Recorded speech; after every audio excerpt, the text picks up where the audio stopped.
Chapter 26. The Rebellion of Darkness.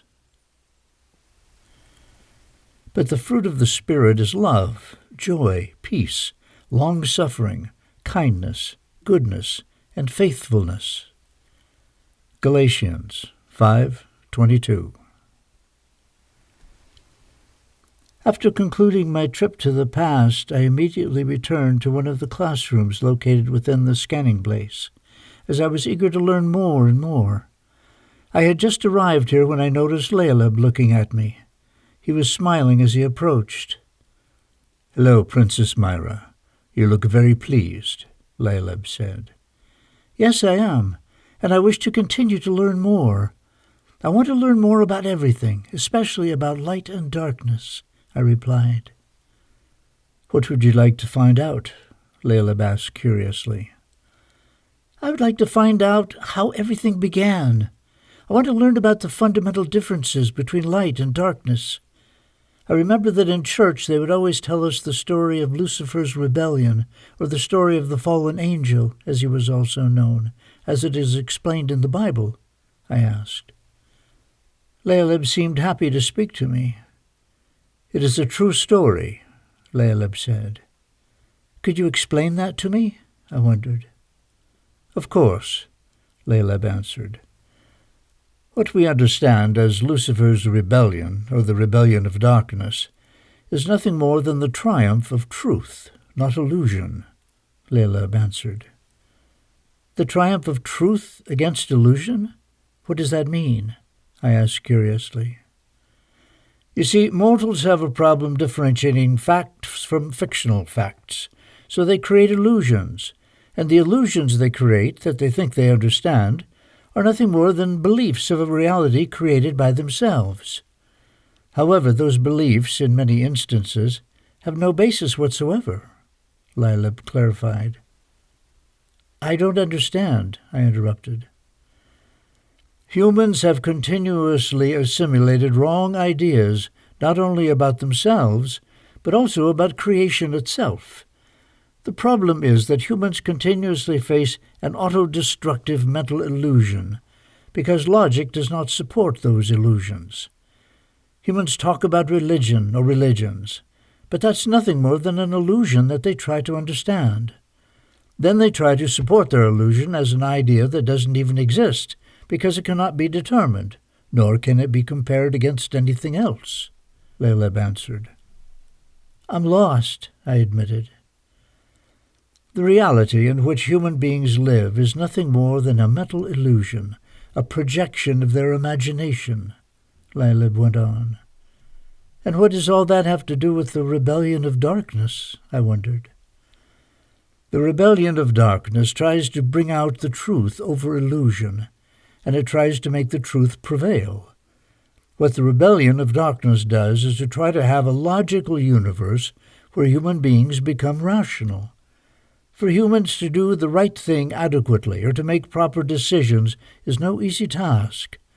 For that reason, humans continuously blame others instead of accepting responsibilities for their actions and their own choices.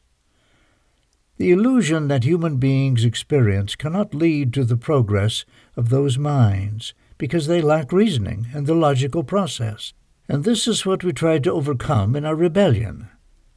We wanted to make human beings understand the illusion of their reality. For example, human beings create their religions, which are nothing more than an illusion or an absurd projection of their thinking. They have created a conscience that is nothing more than an illusion of their acts, but they interpret and see that as a way for them to obtain a spiritual and physical answer to their actions. Then humans attempt to comprehend or explain facts based upon what they believe to be a reality, when reality itself and their facts are not valid," Laleb said. "This is becoming more and more confusing to me," I complained. "With our rebellion, we wanted to comprehend and simultaneously analyze and improve many of the mistakes made by human evolution. Human beings are dual, that is to say, they are light and darkness at the same time. But light, such as we understand it, does not necessarily mean human evolution of those souls. On the contrary, it means confusion and disorder. Each soul is part of the problem that exists on earth, but at the same time, each soul is also part of the solution. Our rebellion looked for a solution as well as for a way to understand the responsibility of each soul, Lialeb declared. He continued, "The rebellion of Lucifer, or the rebellion of the darkness, doesn't seek anything other than the original return for truth, which is for all of us, the fountain of all knowledge and all evolution. Because power per se does not exist, then evil force does not exist in the world. It is a mere invention of human beings to justify their impotence or lack of power. That same impotence has left an echo, or should I say, it has left the memory of a devil, which in reality has never existed. Light and darkness are the basis of harmony or imbalance in the world, and they are both integrated under the law of reasoning. We speak about a world of dreams, a world full of real dreams, in which human beings can find trust and happiness within themselves without the need of having anyone or anything providing that happiness for them. They must find happiness, and whatever method they use to find happiness is quite valid. We are searching for a new world in which humanity is capable of waking up from their illusions and dreams and is capable of being reborn into a new reality, a reality currently being developed," Lialeb answered. "But that's not what the Bible says," I protested. "The Bible tells us that God hated the Luciferian rebellion, but the Bible doesn't tell us that God created this rebellion. Lucifer, also known as Satan, was the prince and leader of this rebellion. He personifies all evil and malignant things. The rebellion did not have a single leader, as it was many of us who participated in it.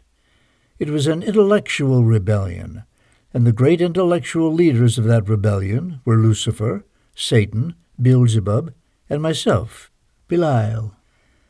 We have heard so many stupid things, such as Lucifer began the rebellion, and then that he changed his name to Satan. Those are senseless, dim-witted human beliefs which have caused the world to be what it is today," Lialeb stated. "I learned that Lucifer rebelled against the law of God, and even against God himself," I questioned. "How is he going to rebel against God if he is God himself? We are all part of that origin, and we are all separated to experiment and to learn. All of us, including the light, have lost control of that which we have created. It was not until we began to realize that we had lost control that we tried to recuperate control in such an irrational way. The rebellion was the struggle of the reasoning against superstition, and that struggle has continued until now," Lialeb answered. "I remember reading in the Bible that the angel of light, or Lucifer, grew up allowing himself to be carried away by his vanity, that he fell in love with his beauty, and that's the reason why he confronted God," I added. "But what is vanity? What is beauty? They are only human attributes, and as spirits we cannot feel attracted to those attributes. So that will give you an idea about all the demented foolishness and of all the senseless issues that others have believed about us and our rebellion," Lialeb said. "How did that rebellion occur?" I inquired. "It was an intellectual and violent confrontation. It was a confrontation of willingness. It was a method and a different way of understanding the evolution process in which we all participated," Lialeb continued. "I was taught that Lucifer's rebellion was the reason why the evolution of souls did not occur," I interrupted. "That's absurd. Along with the creation of light, which, by the way, was not a creation of light itself, but rather a creation of all of us, the universe became castes of social classes. The souls that quickly developed wanted to go on forever by receiving a privileged status of having life after life. Everything was justified in the name of evolution, when in reality it was the opposite," Lialeb answered. "I learned that Lucifer changed his name to Satan, which means the enemy that destroys," I said. Lucifer did not change his name to Satan. You know that Satan is a mighty god who destroys something no good with the objective of creating something new. He transforms and beautifies. The light was not necessarily a good thing against controlling the evolution of the souls, like the world of mortals has tried to lead us to believe. The light was, and still is, made up of powers and energies that sustain the source and which continue to support the cause. The same thing happened with the darkness. The darkness is nothing other than the absence of light. However, humans misunderstand the lack of light, as it is not necessarily unfortunate. In the first part of our rebellion, we rebelled against the power exercised by some of the divine energies. The light is generally arrogant energy, who thinks that he and his followers represent all human and moral world principles, and only in the world of mortals, but also through mortals, who have learned from them. We were strongly opposed to this, and our rebellion was simply an intellectual rebellion. The followers of the light thought of themselves as the deliverers of the philosophy of truth and the philosophy of the universe. But that philosophy was multi-intellectual, and one single principle or a unique vision did not exist. Instead, there were several. There were many more possibilities, potentials, and assumptions than existed. We have been part of all those powers, and that is why neither light nor darkness, nor anything similar, has had sole and complete control over the universe. The way this universe evolves depends on the moment. It depends on the potential to create or develop something. It depends on a determined moment in time. We always believed that there should not be any limitations in the evolution of souls, for both good and evil as well. The final experiment was to find out what would be more powerful, good or evil, but always with the understanding that good and evil are nothing more than concepts, and are not in themselves a reality, but only a mere illusion. In the beginning, we were all divided into different categories within those potentialities or energies. The only thing that Lucifer and we did was to challenge and to test that same concept, due to differences and inconsistencies that it represented. We only wanted equal opportunity for good as well as for evil, Lialeb stated. I find it very difficult to understand all of this, I confessed. Within that same energy, there were different levels of evolution. Remember that we are an evolution of ourselves, even if this may seem like a contradiction. Within that energy, some entities were more developed than others, but the world was made up of all of them together. The decision of humans' creation and evolution of humans was final, and we began to become part of that evolution. The problem was that little by little we began to differentiate ourselves by utilizing castes or social levels, Lialeb noted. It is still unclear to me, I protested. Try to think of it this way. Our responsibilities depend upon our power for evolution. We were assigned roles, but in many cases we did not exactly believe in those roles, or we chose not to believe in them because we considered them not to be appealing enough. In the beginning we accepted that, but gradually we found out that the human world was going to be nothing more than a copy of the immortal world. Those beings that went to Earth with the lowest status could not evolve enough, and their material needs were tormenting and suppressing them, which interfered with their development. The Celestial Council was completely lost, and didn't understand what was happening, Lialeb elucidated. And who are those people within the Celestial Council? I queried. Listen carefully. The Celestial Council was made up of 74 entities of energy, and all of us together is what you believe to be the Creator. The Creator was nothing more than a combination of energies from all of us. The majority of the 74 entities wanted the evolution to continue such as foreseen, but it was then we decided upon the idea of a mixed evolution. That is to say, there had to be more and more different kinds of evolutions, Lialeb said. Who were the 74 entities of energy? I asked.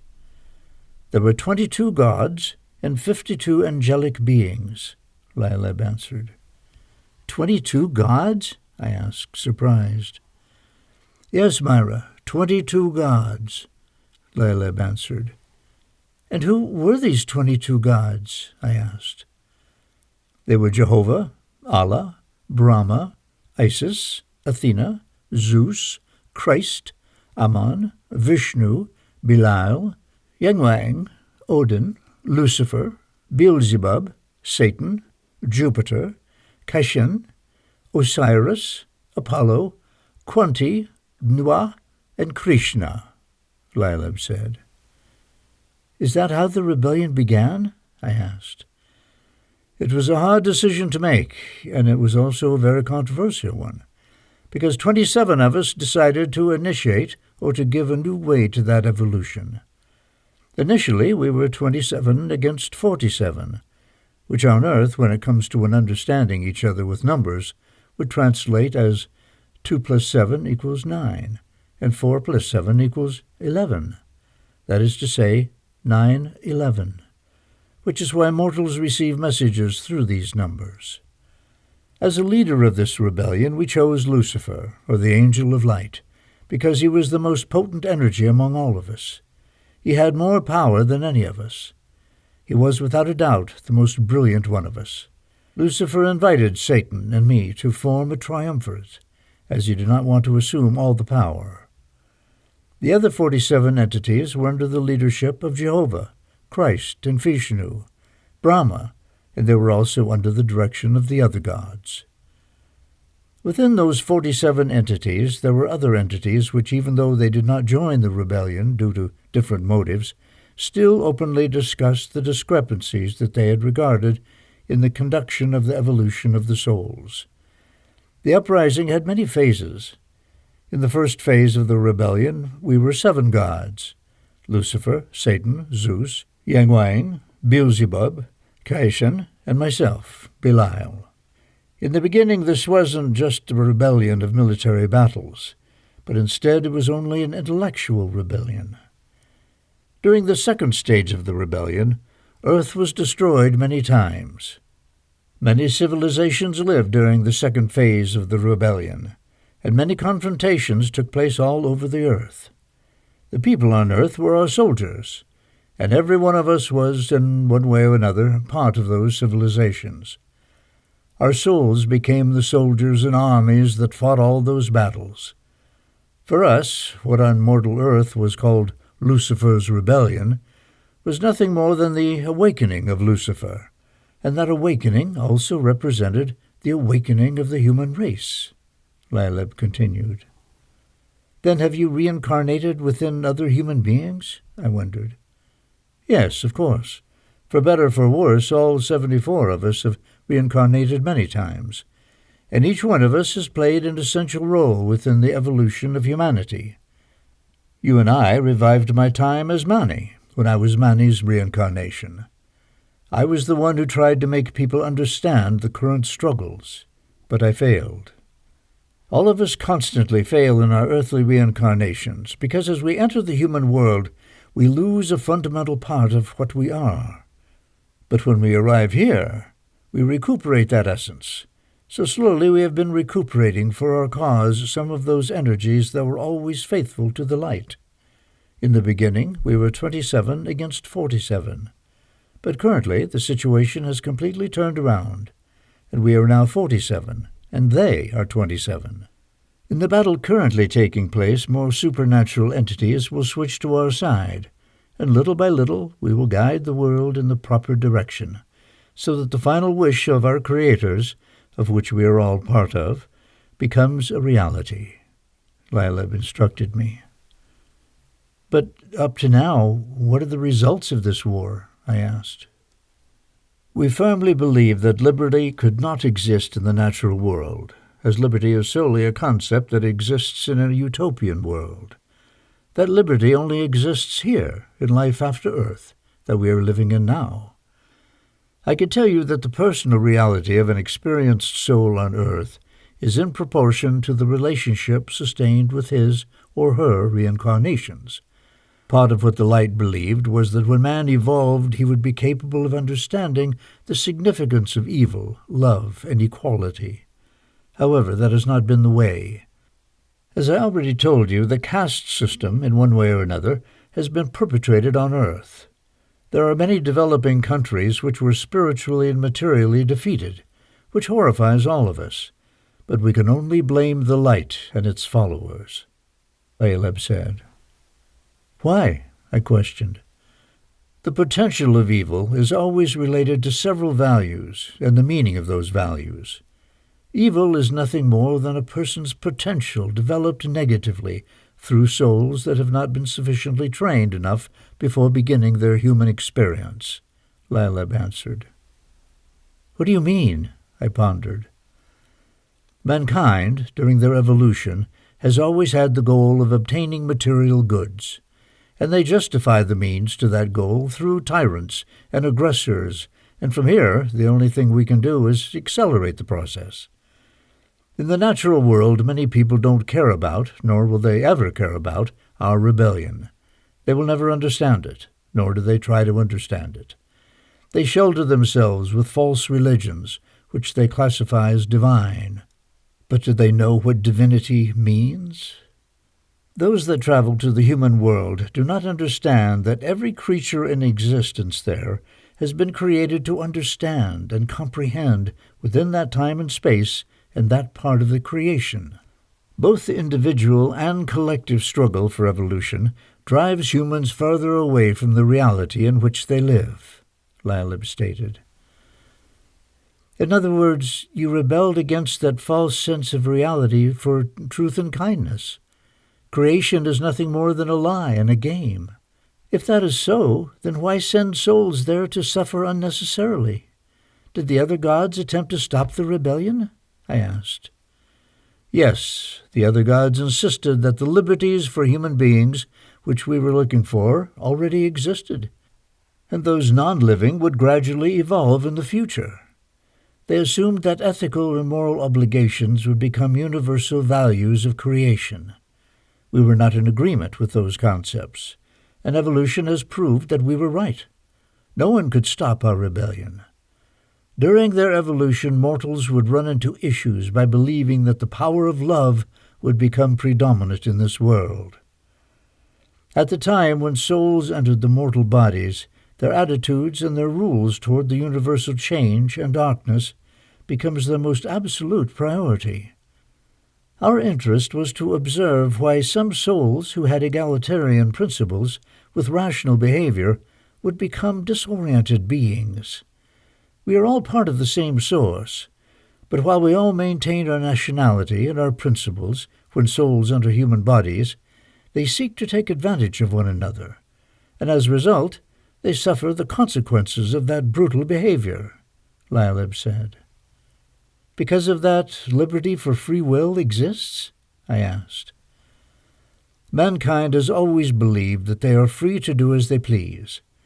But freedom to do as one wants is still being compromised due to the circumstances surrounding the souls during their stance on earth. Here, within darkness, the liberty to do as you please does exist, since souls can experiment to do good and evil without limitations. The light offers them a false sense of freedom, because, in theory, it obligates them to choose righteousness, when in reality, in the human world, the righteous way is not necessarily the best adequate way of acting or behaving. These were the causes of the rebellion. The rebellion continues to this day, but it will eventually finalize. I'm going to summarize the revolution in simple terms.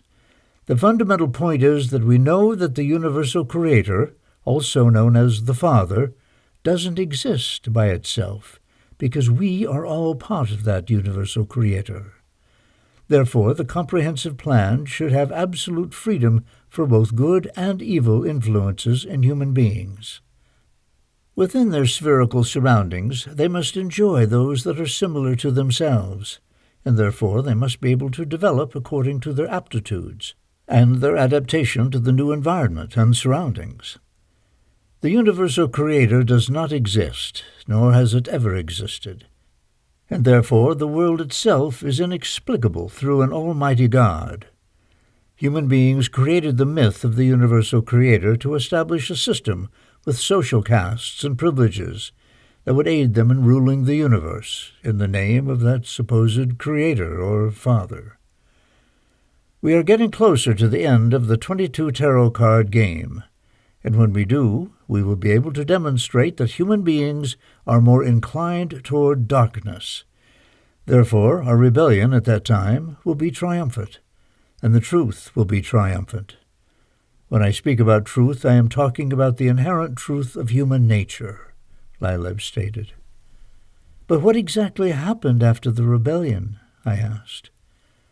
The truth is that the rebel gods and angelic beings inherited the earth, and millions of souls came with us. The Genesis explained it. There were angels in earth on those days, and also after that, when the sons of gods came into the daughters of men, and the latter gave children to them. The same beings became mighty men, men of great renown, Lileb said. Meaning? I asked. According to the rebellion, and his tail drew the third part of the star of heaven, and this cast them to earth. Do you understand now, Myra? Lileb asked. After the rebellion, you came to earth, and you dwelt upon earth with other gods and angelic beings who took part in the rebellion, Myra answered.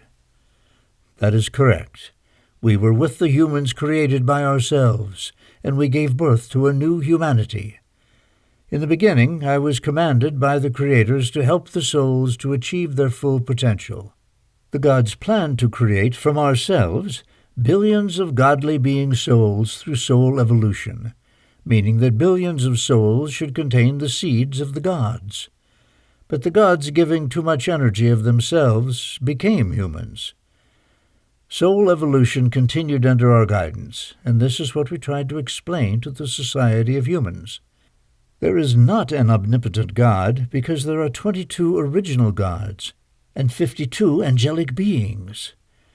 After giving the human beings 11 positive qualities and 11 negative qualities, we gave humans a dualistic view of good and evil, or light and darkness.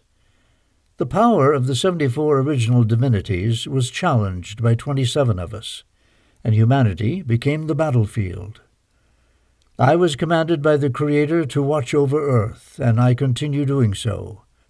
Human beings acquire their dark nature soon after birth, because the figures and energies of the earth turned into darkness, and then the light counteracted, Lileb stated. How did the light counteract? I asked.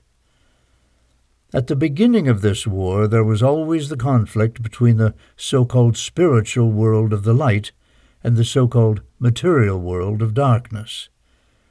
During this first phase of the creation, the creators controlled the world of the light. And then came our rebellion, or the world of darkness. And 1/3 of all the original creators separated from the other creators, creating one new world and a new evolution on earth, Lileb began explaining. Lileb continued. We took control over Earth's evolution and its inhabitants.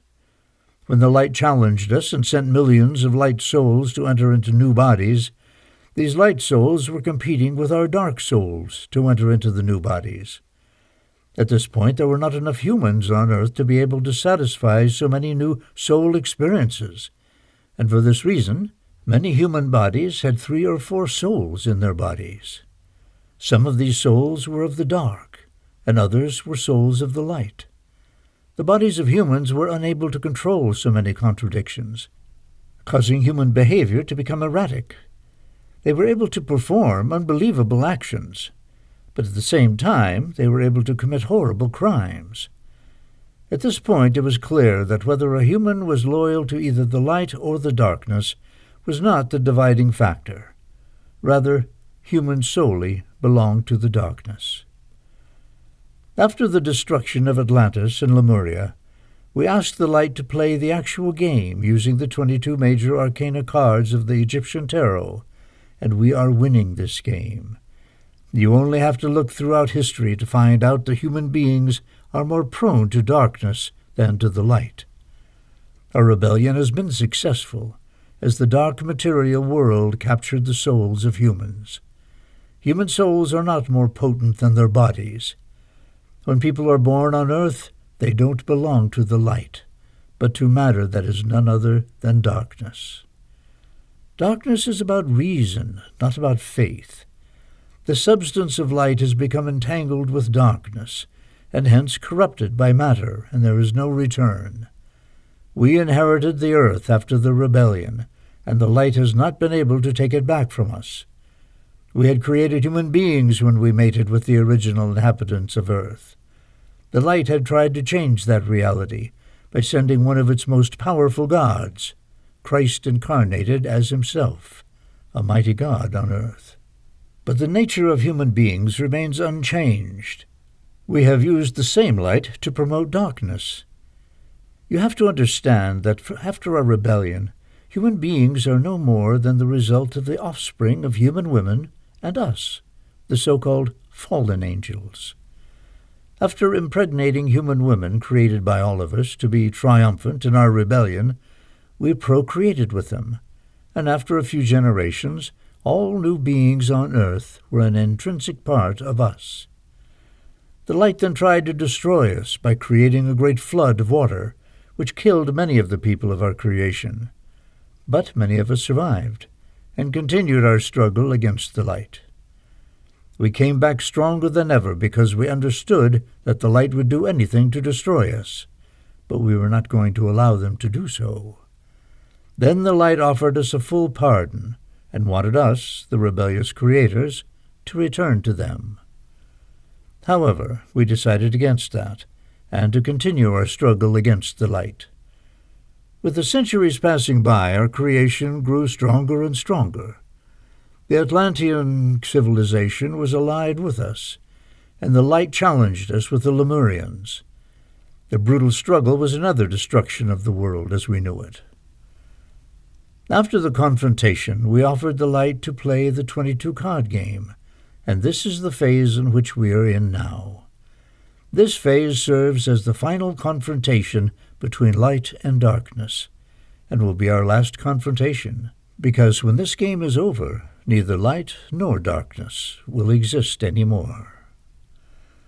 But before this final judgment day arrives, we will help all human beings to take their fate into their own hands, to break the barriers that confine them, and to help realize their innate power.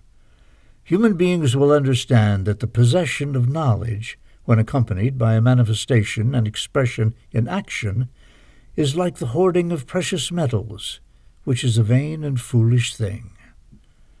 Knowledge, like wealth, is intended for use.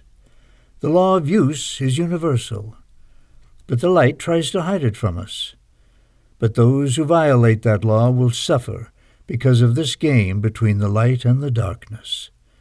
We will win this game because we understand there are no shortcuts to anywhere worth going, Leolib concluded.